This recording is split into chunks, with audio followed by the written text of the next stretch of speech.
Hey there, loves. Day 20 now. Verbal highlight techniques. Oh, this is juicy. This is so juicy. How do you grab the attention of people without raising your voice? And you keep their attention. So I've already given you many techniques: monologue versus dialogue, engagement, body movement. But here are some other things that I want to make sure you remember. One of the biggest myths about a speaker grabbing the attention of the audience and holding the attention is that the speaker needs to get louder, more assertive, or aggressive. And you see this all the time. And I'm going, hello, that's so 25 years ago. Like, get with the new day. You can't just yell at the audience all the time. And you don't even know you're yelling. It's just that your pitch is right here and you keep your pitch right here the whole time. And while that's great for about 2 minutes, after 2 minutes, you're annoying me. So you want to learn the craft of verbal highlights. While that technique of keeping your voice high is somewhat effective, actually sticking to that motto is going to really turn your audience off because it really is outdated. Verbal highlighting signifies moments in your message that you want to be stronger and you want to have a stronger emphasis on. So let's talk about what verbal highlighting is and how it occurs. Verbal highlighting occurs by doing a number of things inside your oration experience, inside your speaking experience. And oh, by the way, this works with an audience of 1 and an audience of 1,000, always. So when you want to do a verbal highlight, and by the way, I've been doing it to you this entire time. Since day 1, I've been doing it to you. Verbal highlights are when you begin to get a cadence in your voice. You can highlight your message in various ways. One way is to slow down your pace.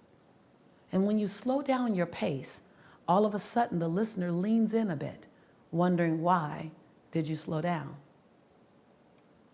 You want to create a rhythm in your voice. There's a cadence that comes sometimes when you say it's time to stand up, wake up, show up, and speak up. All of a sudden that cadence and that rhythm creates a highlight. You want to speak your words with more assertiveness, which is the standard way. You want to have more conviction in your voice, but you don't have to raise your voice. You can have the pause in your voice and more strength coming through without ever raising your voice. You can lower your voice and speak in almost a faint whisper, because there was a time in my life when I didn't even know my own strength. That's also a verbal highlight. All of these things intensifies your message. You can push your pitch out. You can push it out and have it come right from your core and speak right here. You can have it come from your whisper, have it speak right here. You can actually go into a highlight. I don't speak high often because I'm always speaking from such a strong place in my core that I don't necessarily have to go into that yelling voice that you hear a lot of motivational speakers come from. First of all, like, it can give me a headache if you do it long enough. You really walk away going, oh my God, it feels like I've been speaking for 12 hours when you've actually been speaking for 20 minutes. And one of the most important things about speaking is self-care, because you're giving out so much to your audience. You're giving so much to your family. You're giving so much to the other person that you need to understand to be a container for what you need as well. So understanding cadence and verbal highlights allows you to have a powerful speech without always being right here. Because when you do that, you're pushing from a place of external energy.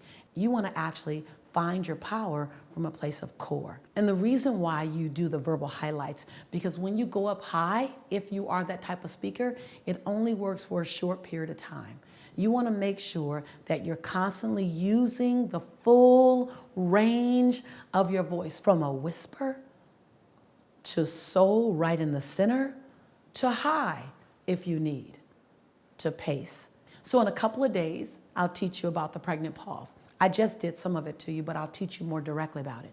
In this particular lesson, I want you to understand that to have verbal inflections and to go up and down is a necessary part of the impact of your message. Put it this way: when you go up and down, you create texture, right? So your message starts out smooth, and your job is to create texture. Your texture comes from your verbal cadence. Your texture comes from when you speed up on those moments when you really want someone to get it. You really want to take it there. And then when you slow down and say, hold up, wait a minute. I had to find my own voice. And when I had to go into that space where no one else would go to find something I'd never found before, to give the world something that I always wanted to give them.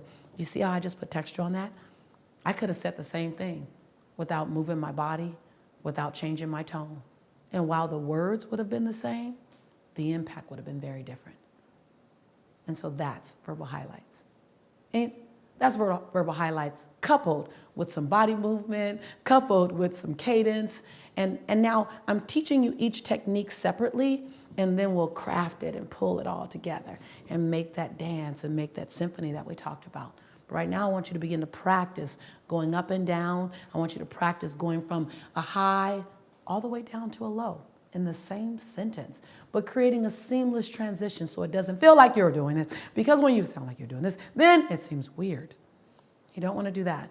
You're crafting a message. You're an artist. You're an artist of words. And so where does it feel good to go up? Take a breath and then go back down. Now, here's something that's important to know.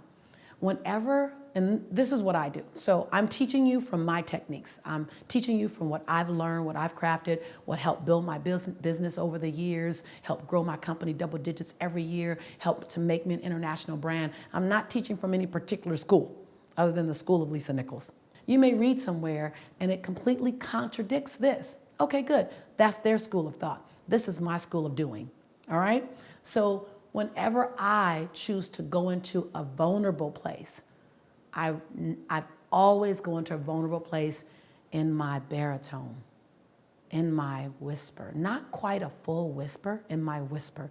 Not quite a full whisper, but in that space right here, because I feel like this is as if you came into my bedroom and I closed the door and I was sharing with you my secrets. This is that secret voice. So I have a voice that represents I'm about to share something with you that's really personal. And then I have a voice that's my determination voice. It's that voice that says, hold on, I became sick and tired of being sick and tired of my own stuck.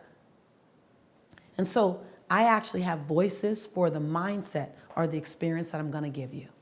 You'll find that as you continue to practice, you'll find what that is. And sometimes you'll crisscross them, but find that place that you wanna park in. Find that place. Whenever I'm pushing my audience, it's time for you to understand that your life begins in this moment, your future begins in this moment, that you have the right, it's your birthright to be happy. Whenever I push like that, I always follow it with a softness so that I don't feel like I'm pushing in their face too long. So it's your job, whenever I challenge them, whenever I charge them, or whenever I do what I call a pointed conversation, real point. So it's your day, it's your time, it's your opportunity. No one can do this but you. I follow that with, because why not you? Why not now? Why not here? Why not with this tribe? So whenever I point, I follow that with almost a whisper. I go back to that baritone settling place, because it feels like, okay, you pointed at me and you pushed me and then you hugged me. So I point, push, and hug. Point, push, and hug. Point, push, and hug. When you feel like a speaker, you've heard a speaker and they felt like they kind of beat you up a little bit, it's because they pointed too long and they didn't give you a hug afterwards. Like, you can push me, but can you hug me afterwards? Or at least feel like you've hugged me? Like, show me you care. Show me you actually care about me. And it's all these are all these techniques you don't even think about. If you watch me on YouTube, I get pretty much in your face. Like, I'm a pretty confrontational, carefrontational girl. I always say I give it to you straight, no chaser.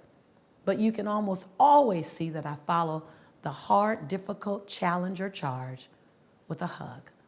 And I never say, I'm hugging you now. It's my tone. And my tone is telling you that I'm hugging you. And it's just this craft of the way you speak. And you can do it as well. And so now, in this program, it'll be your turn. We're gonna play with all of these techniques. Before today, I just want you to breathe that in. I gave you a lot. I want you to practice it in your own time. Practice it in the mirror. Play with it. Play with it. Say, I'm an artist. I'm an artist of words. I'm an artist of words to 1, to 10, to 100, or to 1,000. I'm an artist of words. And play with your tonation, play with your inflection, play with your verbal highlights. Just craft it, just stumble through it. And at some point, you'll arrive at something that says, that felt good. That felt real good. And you'll be on your way. Matter of fact, you're already on your way. And remember today to do your mirror work. As always, you know who I am to you. I'm still that girl to you. I'm your sister in prosperity and in possibility. I'm excited to be on this journey with you. I'm excited to be sharing this with you and teaching this to you and walking this process with you, on this quest with you. I'd rather be nowhere else than right here with you because I love you and I believe in you. I'll see you tomorrow.